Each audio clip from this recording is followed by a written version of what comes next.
디지털 전환 시대. 디지털 기술의 발달로 생산과 소비, 유통의 새로운 질서가 시간과 공간을 뛰어넘어 새로운 경제 패러다임으로 확산되고 있습니다. 데이터, 네트워크, 인공지능의 발달은 비용을 낮추고 정보 전달의 한계를 무너뜨리면서 기존 경제 활동의 방식도 변화시키고 있는데요. 경제 영역에서뿐만 아니라 사회 문화적으로도 급속히 확산되는 D&A 산업.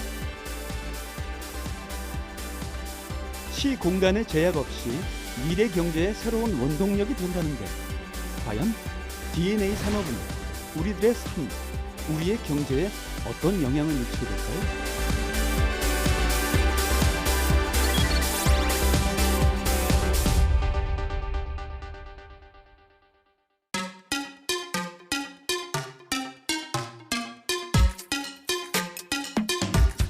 Walking to the moon 발자국조차 그림이 되어 아름다워진 여기는 보름달 같아 나 혼자 이기 싫어서 널 부르고 있어 지금 당장 전화 받아 영원하지 못해 더 소중하게 다뤄줘 마지막에 다가온 안녕하세요.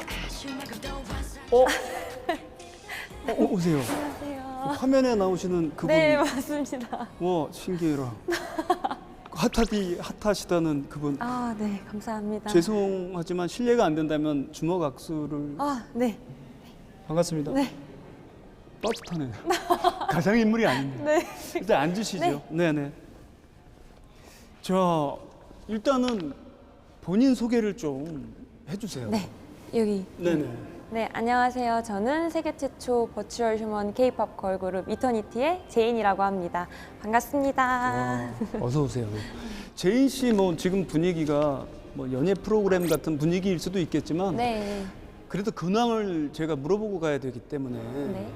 연기, 요즘 아이돌 활동 그리고 글로벌 행사까지 골고루 네. 활동을 하고 계시잖아요. 최근에 어떤 스케줄들을 소화하고 계신다고? 최근에 이제 4월 달에 이제 웹드라마 안녕하세요라는 곳에서 이제 출연을 하면서 이제 네. 연기로 첫 데뷔를 하게 됐고요. 이제 그러면서 지금 저는 SNS 활동도 하는데 거기서 이제 패션 인플루언서로도 활동을 하고 있어요. 네. 그리고 또 저희의 세 번째 싱글인 이제 파라다이스, 파라다이스? 네, 그 보셨던 네네네. 그 뮤직비디오가 이제 유튜브에도 올라왔는데 거기서 조회수가 1,800만 회를 좀 기록하는 좀 너무 관심을 받고 있는 약간 네 그렇게 관심을 받고 있습니다. 그 1,800만 회 기록 때문에 8월 달에 우리 YTN 생방송에도 출연하셔가지고 화제가 되신 적 있지 않아요? 맞아요. 너무 많은 사랑을 받았어요. 관심이랑 좋게 봐주시는 분들도 너무 많아서. 저도 그날 TV 보면서 너무 신기해갖고 진짜 저분은 네. 가상 인물이실까? 그런 신기함이 있었는데 뭐 제가 이런 얘기를 하면 또 아재 같은 느낌이 있을 수도 있어요. 우리 때에도 가상 인물이 있었어요. 아담이라고 네. 그 당시로 거슬러 돌이켜 보면 굉장히 파격적인 인물이었거든요.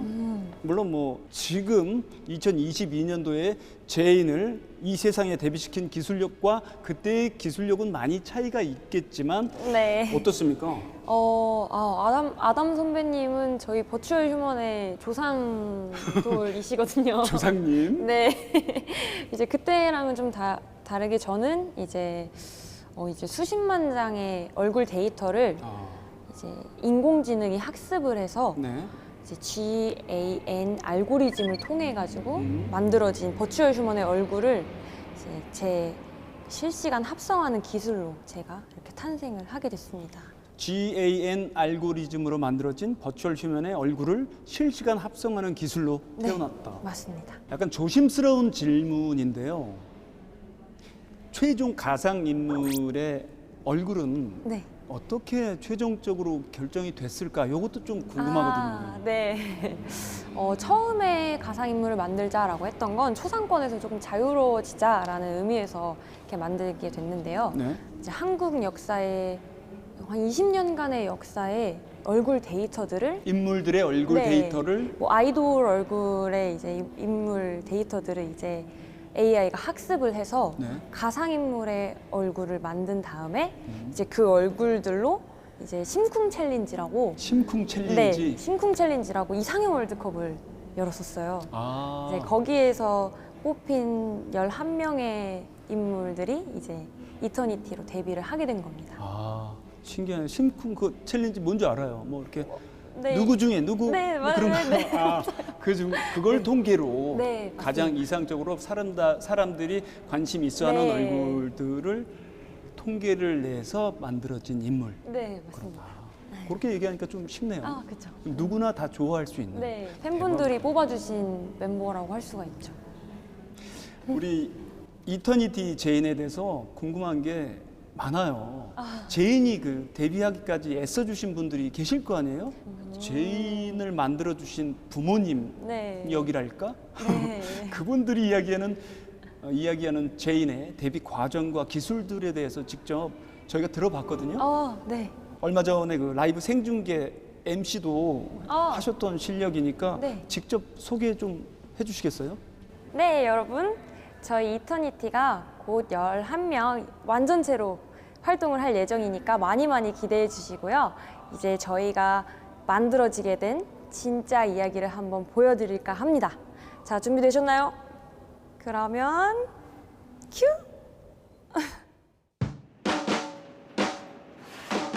아, 이분들이 제인을 세상에 나오게 한 식구들인가 봅니다. 연습실과 화려한 분장실, 스튜디오 조명 대신 컴퓨터가 가득한 사무실.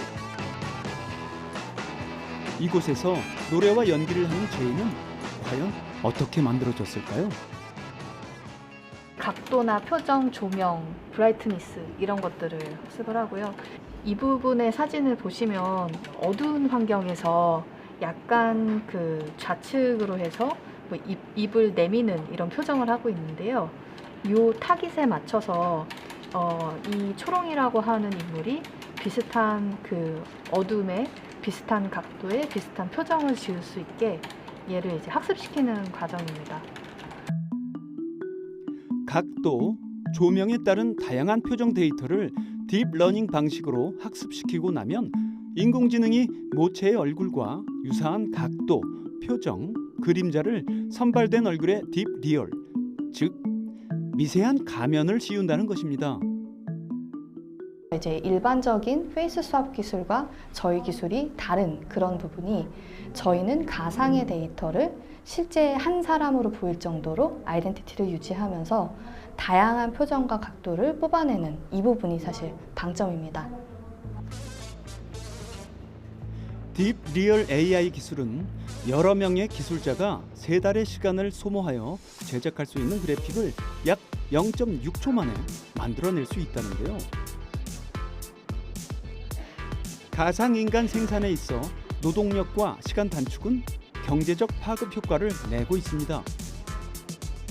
SNS, 패션, 공연, CF, 드라마 등 다양한 콘텐츠 제작에 활용되면서 유명 연예인 못지않은 수익을 올리며 새로운 경제적 가치를 창출하고 있습니다.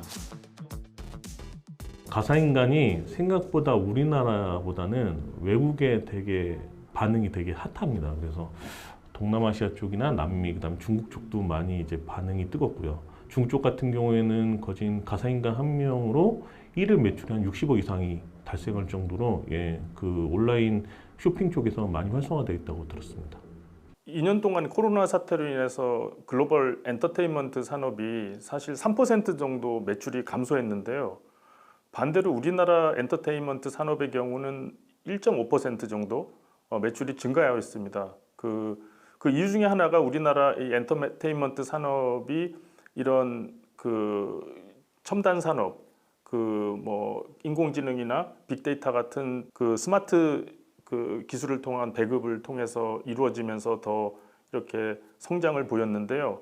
앞으로 우리나라의 그 질 좋은 그 K-팝이나 K-문화들이 이런 스마트 산업의 그런 기기들을 그 전달 경로를 통해서 더욱 퍼질 수 있고 그리고 팔릴 수가 있기 때문에 우리나라 그 엔터테인먼트 산업과 우리나라의 강점인 이런 그 4차 산업 관련된 배급 경로를 통해서 더욱 그 시너지 효과를 발휘할 수 있을 것으로 보입니다.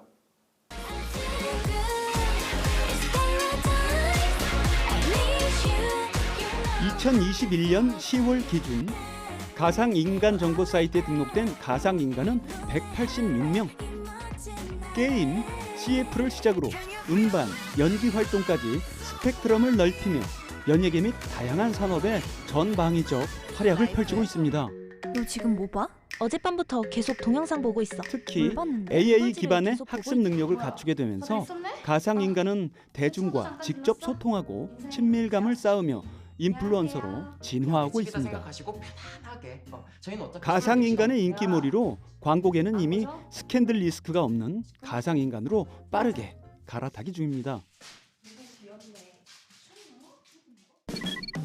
게다가 빠른 속도로 기술이 발전해 투입 인력과 시간이 단축되면서 디지털 휴먼의 개발 단가가 낮아지고 가격 경쟁력이 생기는 추세이기 때문에 디지털 휴먼을 활용한 시장 규모는 2025년엔 약 14조 원까지 확대될 것이라는 전망이 나오고 있습니다. Hey y'all, I'm Rhea, a songwriter and DJ. 그러나 그 이면엔 안녕하세요. 가상인간을 채연입니다. 어떻게 취급할 것인가 인터넷 하는 리더를 맡고 사회적 있어서 합의는 그런지 여전히 숙제로 남아 있습니다. 다양한 존재들이 그 인간 주변에 있을 때 그들을 가볍게 대하지 않는 것은 그거는 실제 인간이 아니라고 하더라도 그 같은 인간의 격을 그 서로 보호하는 그런 사회 문화의 문제라는 생각도 듭니다. 그래서 이런 부분들이 아직은 우리가 뭐 처음 접하는 존재이기 때문에 이제 막 그 접하겠지만요. 우리가 조금 더 고민을 해서 이런 존재들과 실제 사랑과 또 우리의 어떤 미래 문화에 도움이 되는 그런 솔루션을 찾았으면 좋겠다는 생각을 하고 있습니다.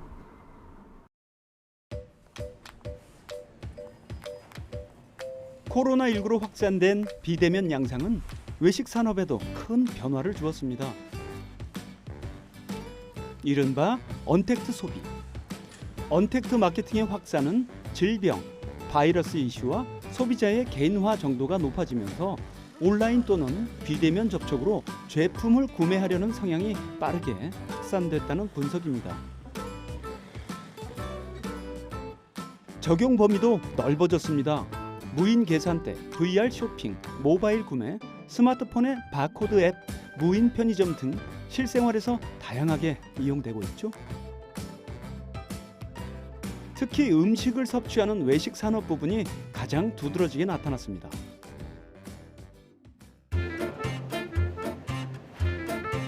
그 변화의 바람이 치느님에게도 왔습니다.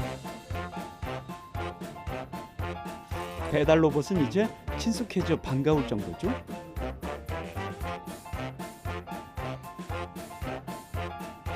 인력난의 인건비에 어려움 겪는 소상공인에겐 일꾼 한 몫이 되어주고 손님들에게 이색 서비스로 먹는 즐거움을 더해줍니다.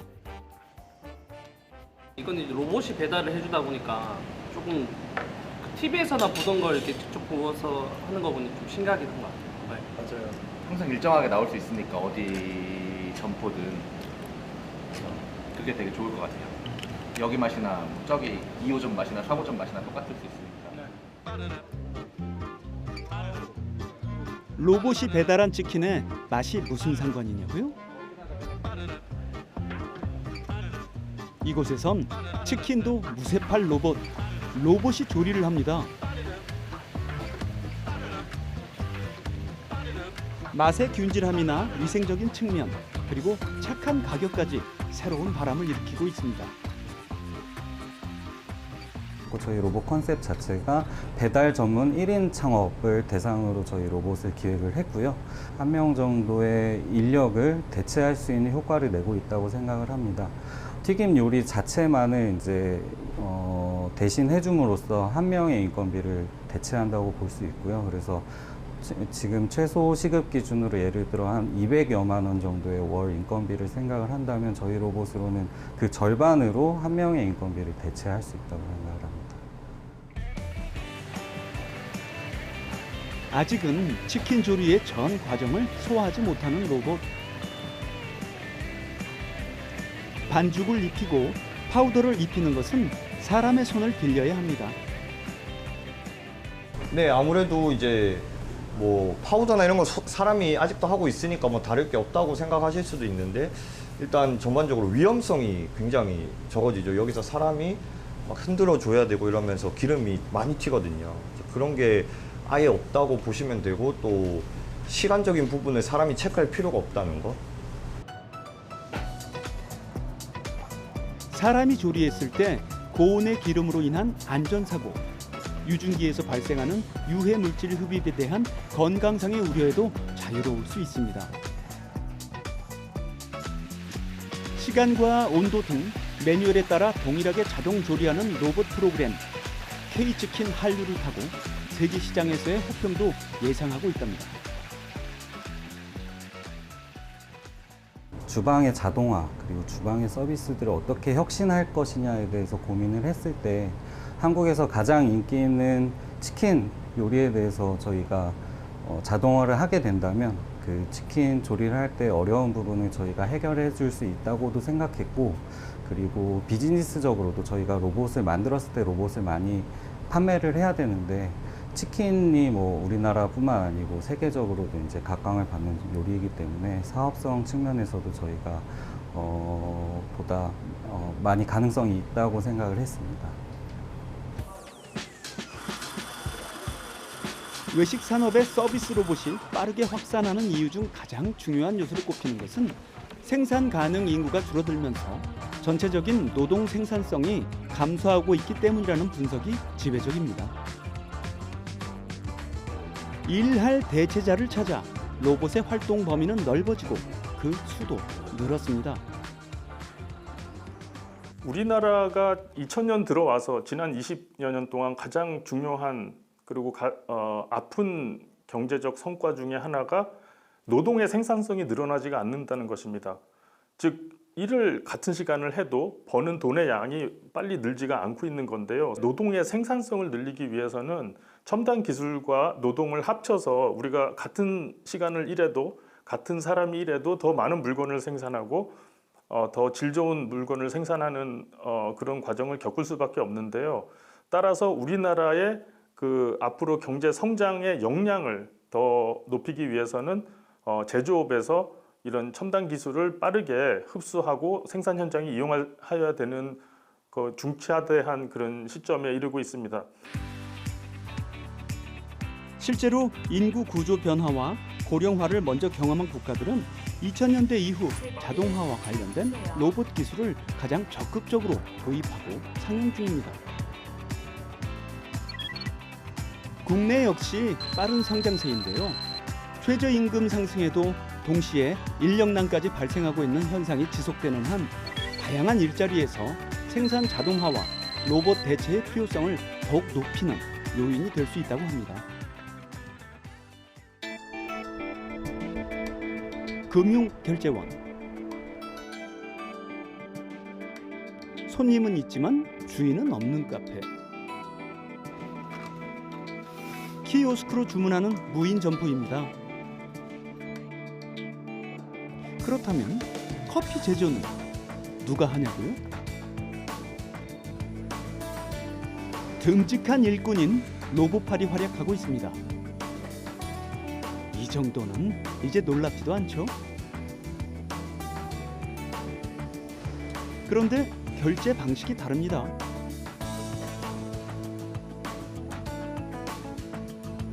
바이오 인증? 손바닥을 보여주자 오, 사원 할인도 받으셨고 결제가 완료됐습니다.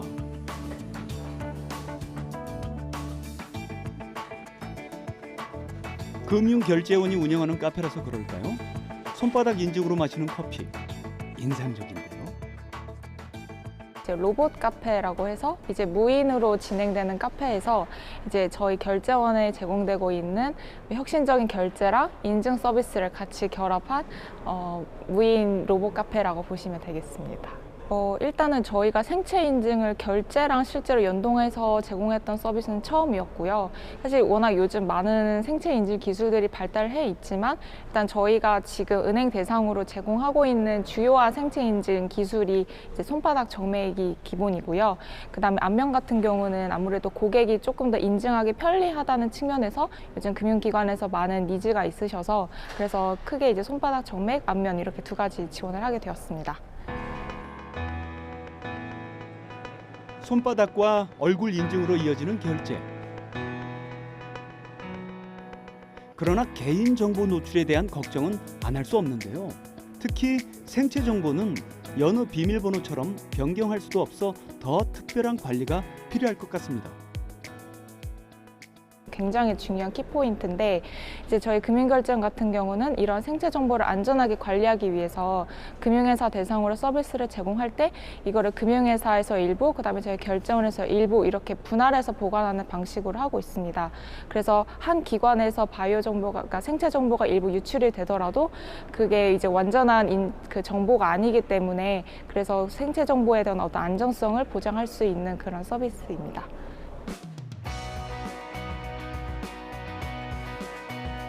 사물과 인공지능이 결합한 로봇의 활용은 무한히 다양해지고 있습니다. 언택트를 이어 무인화를 뜻하는 언맨드 트렌드까지 우리에게 거스를 수 없는 거대한 물결이 다가오고 있습니다.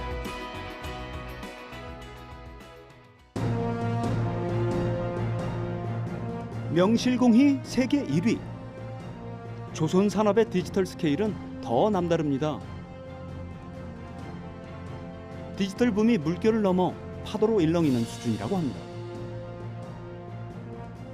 조선 기술을 지속하고 유지하기 위해 이미 대형 조선사는 디지털 전환팀을 조직하고 친환경 이슈와 더불어 생산 공정이 디지털화된 스마트 조선소로 변화시키는 로드맵을 수립하고 있습니다. 이미 오래전부터 작업자들의 든든한 조수로 활동해온 자동화 로봇. 단순히 반복 업무를 자동으로 처리해주는 것을 넘어 현장의 수많은 노하우를 학습해 사용할수록 똑똑해지는 딥러닝 AI 시스템으로 발전하고 있고요. 작업자들의 안전을 지켜줄 뿐만 아니라 품질과 생산성 효율까지 높여주고 있습니다.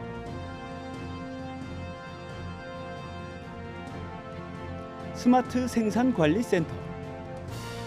생산 현장에서 전달된 상세 데이터를 실시간으로 공유하고 조선소 전 구역을 관리합니다. 마치 공항의 관제탑처럼 말이죠. 스마트 생산센터에 수집된 빅데이터는 AI 시뮬레이션을 통해 수많은 선택 리스트 중 가장 합리적인 의사결정을 내릴 수 있도록 도와줍니다. 덕분에 광범위한 생산 현장에 대한 신속한 대응도 가능해졌죠. 생산성 효율도 높아지고요.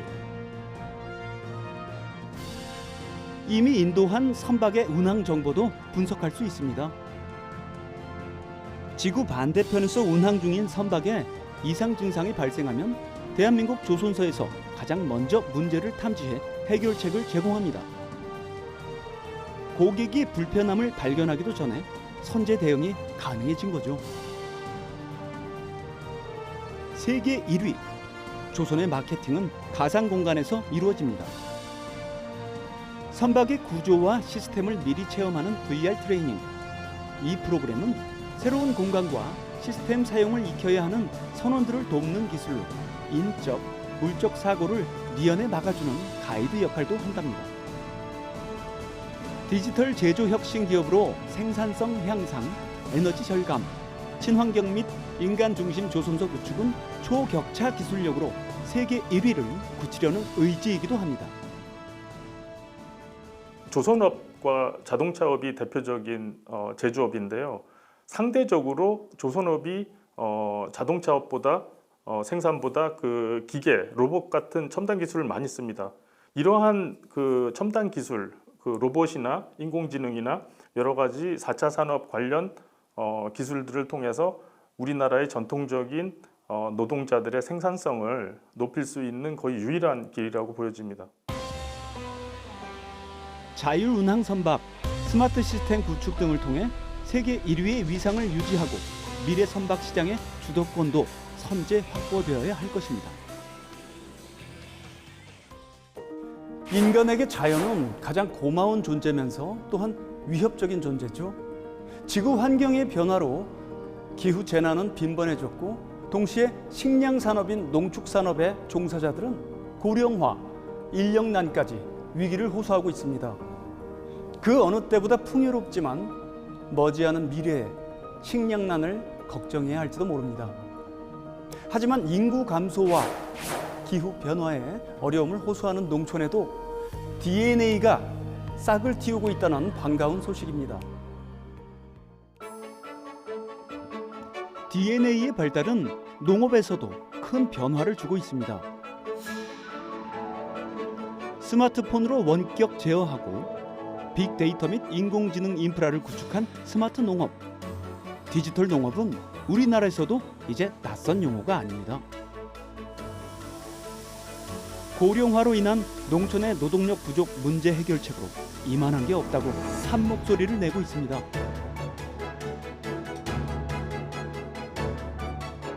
충청남도 보령시. 공중에서 작물이 심어진 화분이 회전합니다. 화분은 농부가 앉은 위치에 멈추고 자리를 잡고 있는 농부는 손만 뻗어 고추를 수확하는데요. 파종에서 수확까지 모두 한 자리에서 가능한 시스템이랍니다. 허리를 숙일 일도 내내 서 있을 일도 없습니다. 이 정도면 농사 힘들다는 소리 이제 못하겠는데요? 기존의 영농은 이제 그 사람이 이제 작물을 따라서 움직이면서 이렇게 수확이나 모든 작업들을 했었는데 이 시스템은 이제 사람은 가만히 있고 작물이 움직여서 내 앞으로 온다는 게 가장 큰 특징이라고 할 수 있습니다. 국내의 한 자동차 휠 제조 기업이 미래 농업 혁신을 위해 개발했습니다. 자동차 휠을 만드는 회사에서 어떻게 이런 그 스마트팜을 개발하게 됐는지 좀 의아하게 생각하시는 분들이 많더라고요. 근데 저희 그 자동차 휠 제조 공정 중에 그 도장 공정이 있습니다. 그래서 트롤리 컨베이어에 자동차 휠을 매달아서 이동을 하면서 이제 도장이 되는 그런 공정이 있는데 거기서 이제 아이디어를 착안을 해서 이 시스템을 개발을 하게 된 겁니다. 스마트폰으로 작물 상태에 따라 배양액의 비율과 공급은 물론 물, 환기, 온도, 습도 등 자동 제어도 가능합니다. 시설 하우스 안에서 완벽하게 조율된 환경, 자연재해의 영향을 받지 않아 연중 안정적인 농산물을 생산할 수 있다고 합니다. 국내 스마트 농업의 ICT 기술 수준은 세계 최고 기술 보유국인 미국에 대비 80.5% 수준입니다. 미국과의 기술 격차는 1.5년으로 사실상 기술 선도국에 속합니다. 그 원동력이 된 농기계 산업은 연평균 4%를 성장하며 2025년 1,352억 원을 넘어설 것으로 전망할 정도입니다.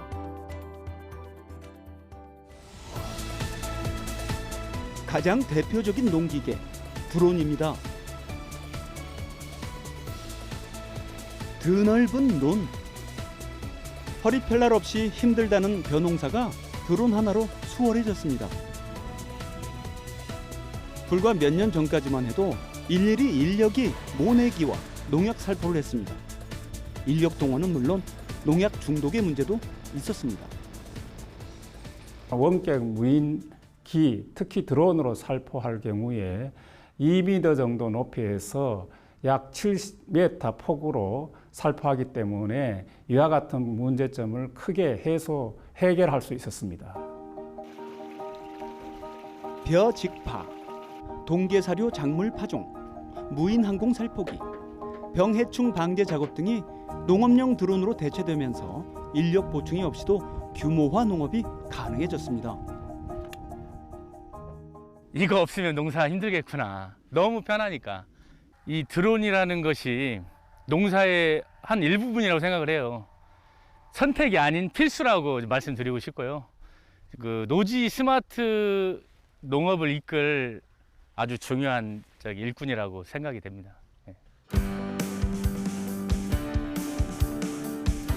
코로나19 팬데믹 그리고 러시아와 우크라이나 전쟁이 촉발한 세계적인 에그플레이션 추세 속에 첨단 농기계를 동원한 식량 산업이 부상하고 있습니다. 농작업의 자동화 확대는 농업 농촌의 지속 가능성을 유지하는 길이 되었습니다.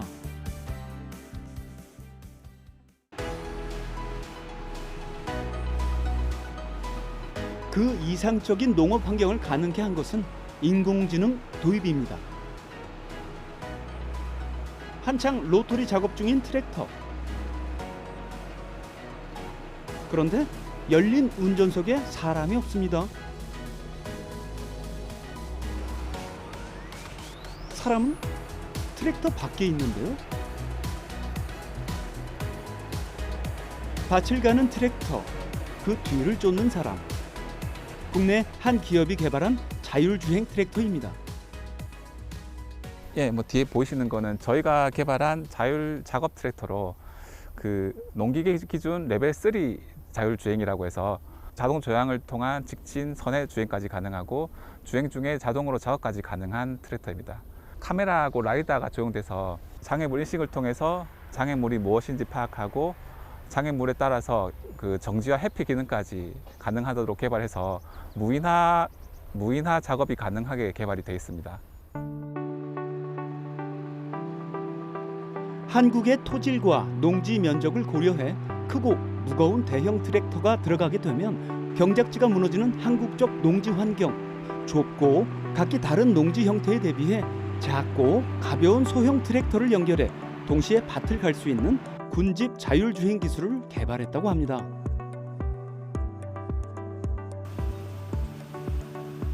또 커넥트 서비스가 적용된 모바일 어플리케이션을 통해 차량 관제 및 관리, 작업일지 작성, 안심 구역 및 시간 설정, 긴급 호출 등의 기본 기능을 통제할 수 있다고 합니다. 세계 자율주행 트랙터 시장 규모의 급성장세가 예상되는 가운데 국내 농기계 전문 기업들도 미국, 독일, 일본을 추격하며 빠른 성장 속도를 보이고 있는데요. 지난해 국내 상위 3개 업체들의 매출액 합계는 2조 원으로 전년 대비 36%나 증가했다고 합니다. 이 속도라면 4단계 무인 완전 자율주행 기술 개발은 머지않아 상용될 것으로 기대되는데요. 그렇다면 국내 농기계 시장의 위상은 더 높아지겠죠? 저희가 이제 내후년 이후에 이제 적용될 레벨 4 기술에 들어가면은 라이다하고 카메라, 초음파 센서 등의 센서 융합을 통해서 항상 전후방 좌우의 장애물들을 감지하고 있기 때문에 그때가 되면은 사람이 타지 않아도 모두 위험 상황에 대비해서 무인화 작업이 가능할 것으로 보고 있습니다. 농업이 대형화될수록 DNA 기술이 중요한 역할을 하고 있습니다. 농가의 생산성뿐 아니라 인력의 효율적 운영 등 산업의 발전 가능성에도 큰 영향을 미칠 것으로 보이는데요. 가히 향후 미래 먹거리를 책임질 농업의 비전은 디지털 전환에 있다고 볼 수 있지 않을까요? 빅데이터, 인공지능이 가장 두드러지게 활용되고 있는 분야는 바로 건강이죠. 신체, 바이러스, 질병, 약품 등 오랜 기간 축적된 의학 데이터와 신기술이 융합돼 끊임없이 진화해 왔습니다. 그러나 코로나19를 경험한 우리 세대는 단순한 100세 시대를 넘어 안전하고 건강한 삶의 질을 보장받는 의료 시대를 요구하고 있죠. 과연 DNA와 결합한 의료 산업은 어떤 새로운 생태계를 준비하고 있을까요?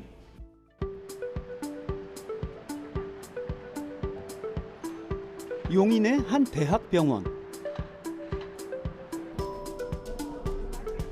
외관에서부터 남다른 포스를 느끼게 해주는데요. 이전과는 다른 스마트한 시스템들이 구현되어 있다고 합니다. 병원 로비에서 목격한 이색 풍경, 고객과 사진 서비스까지 해주는 이 로봇은 안내 로봇입니다. 웃는 얼굴이 인상 좋은데요?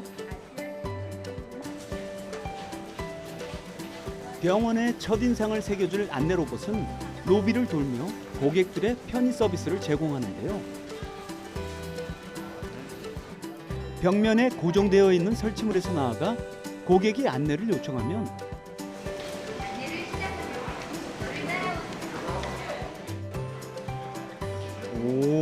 안내 위치까지 동행을 해줍니다.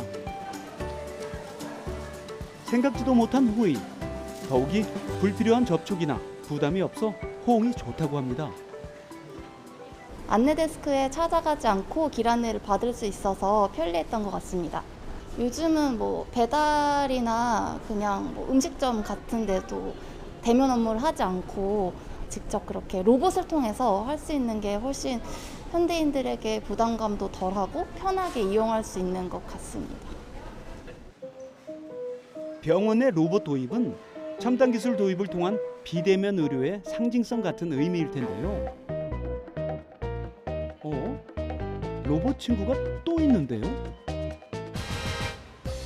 안내 로봇과는 다른 업무를 담당하며 아이들의 인기를 한몸에 받고 있는 이 눈 동그란 녀석의 임무는 손소독을 원하시는 로봇 정면에 손 소독제를 사용해 주세요. 방역입니다.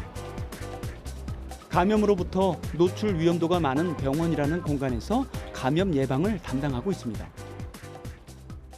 5G, 그다음에 영상 분석할 수 있는 AI, 그다음에 자율주행 기능, 그리고 무엇보다 실내에서 움직여야 되기 때문에 정확성을 기할 수 있는 실내 위치치기 시스템이 한데 어우러져서 병원 내에서 24시간 능동 감시를 하고 병원 균등을 신속하게 소독할 수 있습니다. 무엇보다 특징이 실내에서 자유롭게 움직이는 대신에 안전을 담보하기 위해서 자율 회피 기능이 탑재된 게 특징이고요. 무엇보다 이런 것들을 단순 테스트나 실증이 아니라 상용 서비스로 적용하는 데 그 의의가 있겠습니다.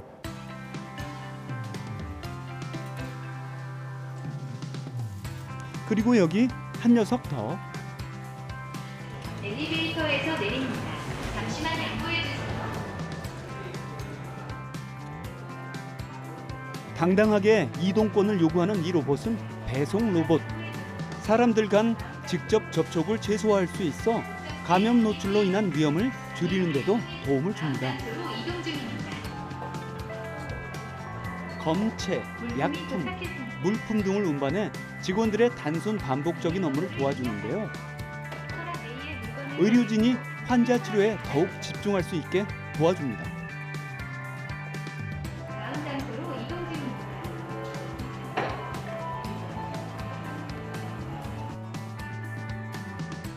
약품이나 검체를 이송한다는 특징 때문에 로봇이 이동 중 사람과 부딪히거나 장애물로 인해 넘어질 수 있는 위험을 미연에 막기 위해 장애물 센서가 추가되어 있다고 합니다. 배송이 완료되었습니다. 서비스를 이용하려면 화면을 터치하세요. 목적지에 성공적으로 도착한 것 같습니다. 검체도 안전하게 전달했고요. 우리가 이제 업무를 하다 보면 그때그때 바로 갈 수가 없는 상황이 있는데요. 로봇은 수시로 왔다 갔다 할 수 있기 때문에 그런 점에서 되게 편리한 것 같습니다. 병원 구축부터 건물 내에 5G 기술이 적용될 수 있도록 내부 인프라를 구축했기에 가능한 시스템. 네, 이 로봇이 어떤 사람을 대체하거나 이러는 목적은 아니고 그 인력이 조금 더 본인의 업무에 충실할 수 있도록 로봇이 보조 역할을 해준다고 보시면 될 것 같습니다. 앞으로도 벨보이 로봇이나 수술도구 이송 로봇, 그리고 간호카트라든지 의료송부품 이송 로봇 같은 경우를 계속 도입하면서 실증을 추진하고 있습니다. 병원 검사 시스템에 인공지능까지 융합했습니다. 회원님, 안녕하세요. 자, 앞으로 조금만 가주시고요. 기계 좀 끌어 안아보실 거예요. 자, 양쪽 어깨 앞으로 쭉 밀어주시고요. 그대로 검사하겠습니다. 사람의 생명을 다루는 의학 전문 지식을 인공지능에게 맡긴다? 괜찮을까요? 걱정 반, 기대 반입니다. 인공지능은 어떻게 병변인지 아닌지를 판단하는 걸까요? 인공지능 기반 병변 발견 프로그램을 흉부 방사선 영상과 유방 촬영술에 접목해서 모든 환자들에게 사용하고 있습니다. 병변이 있으면 그 병변의 위치와 병변의 종류, 그다음에 그 병변에 대해서 인공지능이 판단한 이상 점수를 각각 이 워크리스트에 표현이 되기 때문에 그 전문의들이 판독 우선순위를 정하는 데도 도움이 되고, 또 임상 선생님들께서 전문 판독이 없는 상황에서도 응급한 환자들을 선별하는 데 도움을 주고 있습니다. 이상 병변을 발견해 위치를 체크해주면 판독은 전문 의사가 한다는 것. 그런데 그 병변을 찾아내는 실력이 의료진도 깜짝 놀랄 정도라고 합니다. 영상의학과 전문의들의 신속한 판독을 받기 어려운 응급 상황에 인공지능이 분석한 결과를 먼저 확인해 질환을 놓치지 않을 수 있고, 각 병변의 위치와 종류를 구체적으로 파악해줘 선별에 도움을 준다고 합니다. 그런데 아직 제한적인 환자에게만 시행되는 시스템이라고 합니다. 국내에서는 19세 이상 성인에서만 승인을 받은 프로그램인데요. 근데 이제 소아들도 마찬가지로 이런 중증 질환들이 있을 수 있고, 그 다음에 또 어린아이들은 특히 CT나 MR 같은 다른 검사를 하기 힘들기 때문에 엑스레이가 주는 영향이 굉장히 크거든요. 그래서 그렇게 어린아이들, 소아 환자들에게 있어서 이런 인공지능을 접목했을 때 더 임상적인 효과가 많이 있는데, 그런 것들은 아직 개발이 되지 않은 상황이라 거기에 대해서 저희 병원과 연구진들도 관심을 갖고 있고, 이런 쪽으로도 이제 계속 개발이 되어야 될 것 같습니다. 똑똑한 인공지능. 환자 보느라 바쁜 의료진의 업무를 조금이나마 덜어주고 있습니다.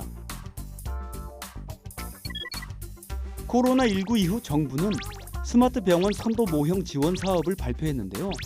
원격 중환자실, 스마트 감염 관리, 병원 내 자원 관리 등 3가지 유형의 시범 사업을 추진 중입니다. 감염병의 위험으로부터 의료진과 환자를 보호하고 환자의 의료 편의 제고를 위해 디지털 기반 스마트 의료 인프라를 구축하는 것이 골자.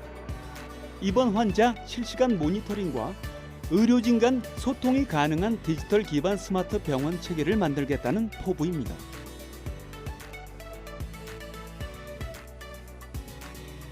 병원은 마치 살아있는 생명체처럼 환자와 의료진들을 중심으로 AI, 3월 인터넷, 5G 네트워크 등이 짜맞춰져 있는데요. 이곳이 그 모든 것을 제어하는 뇌와 같은 곳입니다. 이곳은 IRS, 인테그레이션 앤 리스폰스 스페이스라고 통합 반응 상황실로 저희가 불리고 있는 곳입니다. 이곳에는 이제 병원에 있는 모든 데이터들이 모여서 저장이 되고 분석이 되고 또 잘 활용이 돼서 반응을 하는 이제 그런 시스템을 여기 구현을 했고요. 뒤에 보시는 여러 가지 화면들에 보이시는 어떤 그 것들이 이 병원에서 여러 가지 이제 디지털 솔루션, 스마트 솔루션들이 나오는 신호들을 이곳에서 통합해서 모으고 있는 그런 화면들입니다.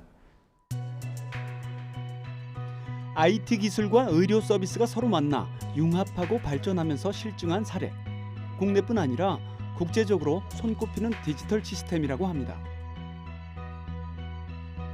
특히 코로나19 등의 유사시, 감염자의 움직임, 밀접 접촉자의 실시간 분석이 가능해 빠르게 대응을 할 수가 있는데요. 의료진이 부족한 상황에도 환자의 안전한 치료를 위해서 시스템들이 가동된다고 합니다. 가장 중요한 게 그 환자의 안전도를 많이 높였고 또 이제 환자의 어떤 공감대를 많이 좀 형성을 했다는 게 가장 큰 저희의 어떤 효과라고 좀 볼 수가 있겠습니다. 그리고 이제 의료진이나 어떤 직원들의 업무를 좀 경감함으로 인해서 그 본연의 시간에 뭐 환자를 조금 더 케어한다든지 본연의 업무를 더 할 수 있는 이제 그런 어떤 좀 업무를 정리해서 좀 이렇게 효율적인 업무가 가능하도록 그게 구현한 것이 가장 큰 또 장점이라고 할 수가 있겠고요. 디지털화와 어우러져 의료 인력의 생산성과 효율, 질 높은 의료 서비스로 발전되어가는 의료 산업. 초고령 사회, 100세 시대를 사는 우리에게 앞으로 어떤 약이 되어줄지 기대해 보겠습니다.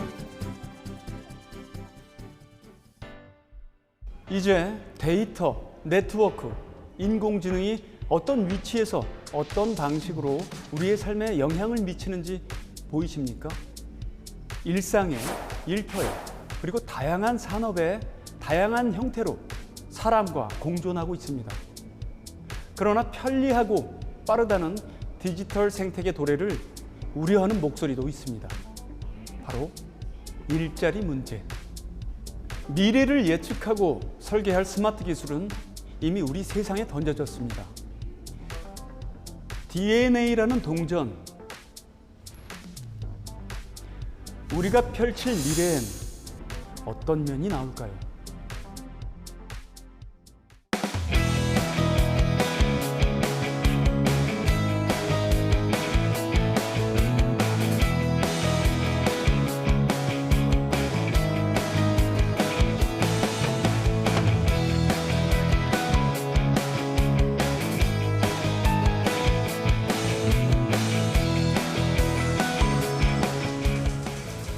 디지털 DNA 3부 많은 시청 바랍니다.